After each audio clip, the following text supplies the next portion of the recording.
Hey there, Chris Baki talking about Tabletop Publishers. In this video, we're going to talk about my games. And this is one of the simple features that gets you a chance to see your games in a private online dashboard you can view from anywhere in the world on any device. From your dashboard, you'll go to My Games, and this will show the test game that I made in the overview video.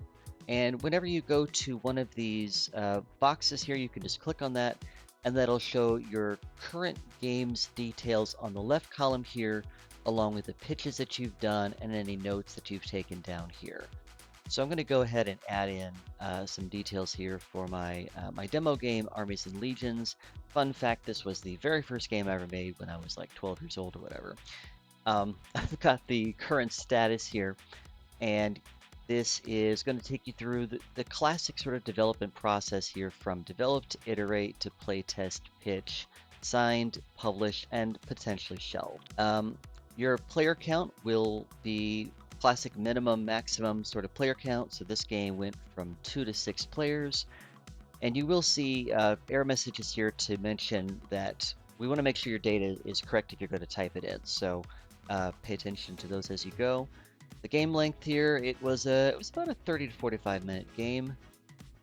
And if you have a longer game, you can choose minutes per player if that's the game length you're used to using. If your game is really long, you can always use hours if you prefer. Age range, this was an 8 and up sort of game. And you'll notice when I did that, it blocked out the other one here. This is the most common sort of thing for designers to put on the box or as part of a sell sheet, in X and up sort of range. But if you're making games for kids, you might say this game is for kids from 4 to 6 years old. It's always going to be the years old, essentially. So if you're making a game for kids, use this other section here instead. Or the more standard sort of games are just going to be, 8 and up, 12 and up, 18 and up, whatever your age range is there. The version number, this is completely up to you. There are a few different types of version systems that are out there, but again, this is just a free-form text box for you to type in whatever you want. And again, this is for your eyes only. So I'm going to type in version 12 just because I was simple. So your tagline is just whatever you want it to be, just a free-form text box. I'm going to just type Risk but simpler. It was an area control game, and its theme was battle and domination. Okay, so I come down to the description here, and this is a plain text box that supports Markdown. So if you know what Markdown is, you know you can use hashtags to create different sorts of formatting, or you can also use stars as bullet points, essentially. You don't have to use this if you don't want to, but if you choose to, it's here. I'll click preview to show how the formatting will look.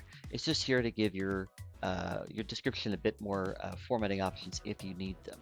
If you don't want to use them, if you don't know what Markdown is, just type plain text and you're done. So my description here is Armies and Legions is my first game ever, or whatever you want it to be. When you're done, click Save, and there it is. You'll see some of these details on your My Games page as you go back to that.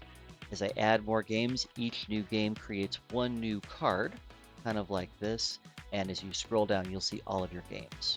If you ever choose to shelve a game, I'll go to Current Status, I'll click Shelved, and then I'll click Save, and it will show that Shelved is up there.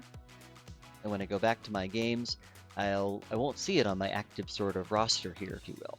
That's where this Show Shelved Games comes into play. Hit this toggle to show all of your shelved games, which will come below your active games.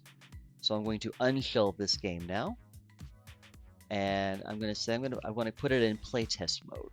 So I'll click Save. And you'll notice the colors change here for the different statuses. This is intentional, just to give you a little bit of color coding along with things here.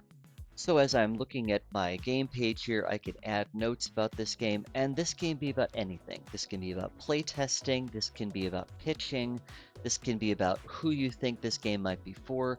It's entirely up to you. It uses the same sort of plain text box that supports Markdown. And once you've typed some content in, click save or click cancel. If you want to add a pitch, you can do that from here, and I'll talk more about pitches in the next video.